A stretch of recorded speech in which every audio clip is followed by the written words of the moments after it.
So whose testimonial is that? Is it ours or is it his? Both. Yeah, why not? Okay. Why not? How many people have created a Vine? Saw you in the back first. Here we go. Thank you again for participating. How many people know what a Vine is? Okay, it's Twitter that has you doing 6-second videos. So you create the video and it loops. That was their style when they first brought it out. Vine, V-I-N-E. And it loops, just a little video, okay? And it shows up in the stream at this point. So you can. Now, how many people have heard of Instagram? Okay. Hey, we'd love for you to connect with us, by the way, on Twitter and also Instagram, if you're on Instagram. How many have ever used an Instagram video? Okay, it's fairly new. It started on the iPhone. I can't help that. That's their fault.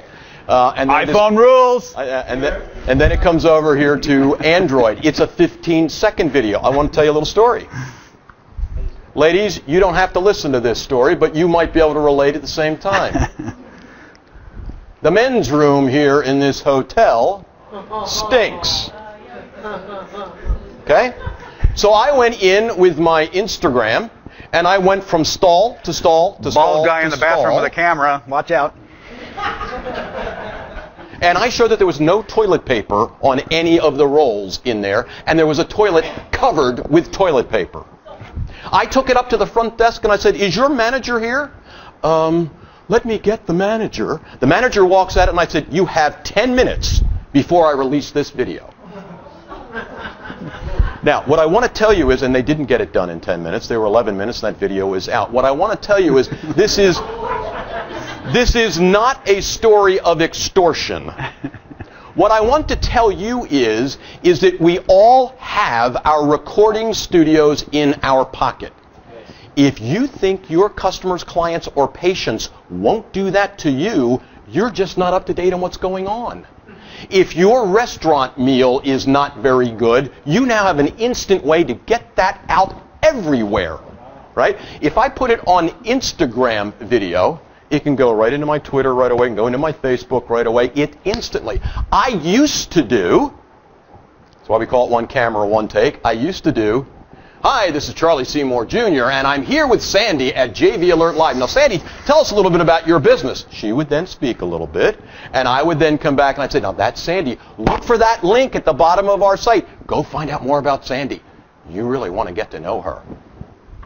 Then I'd take that back. I'd put it into my computer. I'd upload that to wherever I was going to upload it. Let's say it was to YouTube. I would then make it and make sure that it gets out. Now I have it on steroids. I may be limited to 15 seconds, though Social Cam, which is another one, can go longer. I now can do that with Sandy and have it out instantly. Okay?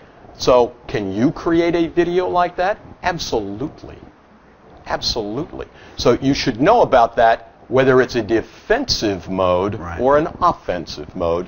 You need to know about it. Yeah, it's just another reason you really need to dominate your space. I mean, you know, my clicker. Most of the marketing side we're doing is to create dominance on the keywords that people are searching, so they're going to find you and do business with you.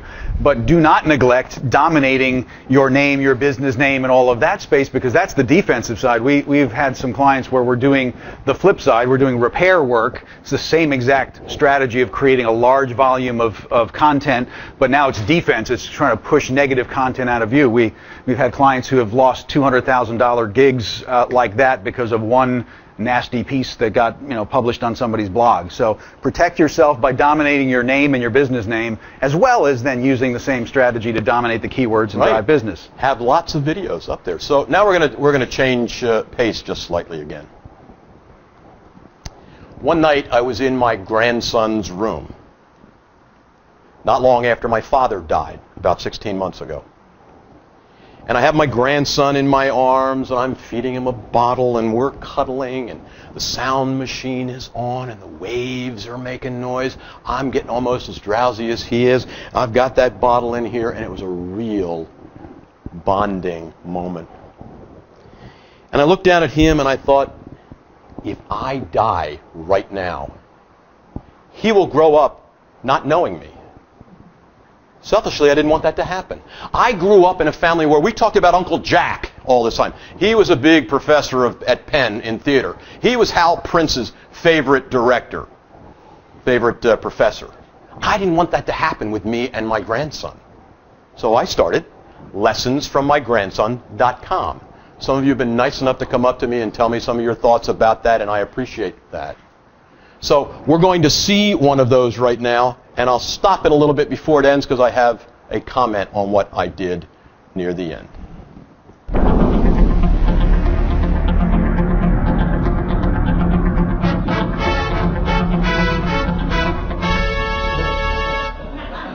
Have you ever wished that you had a magic wand that you could wave and solve all the problems and you would have no more lessons you had to learn?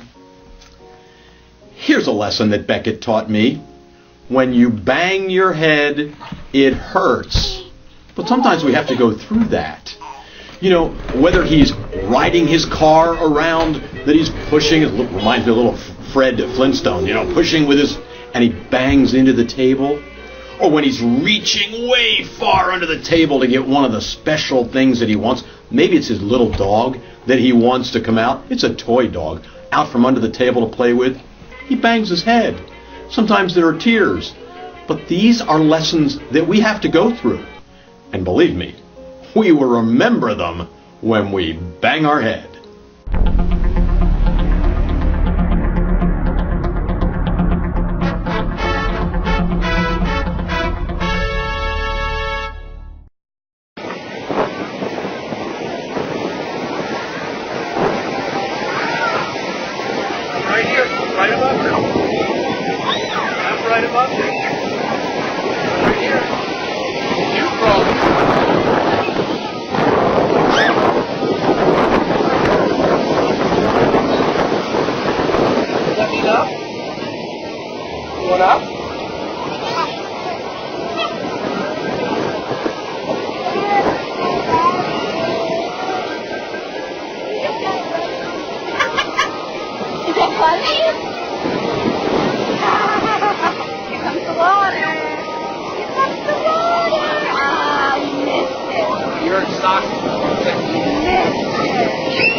We really appreciate your attention. Thank you very much.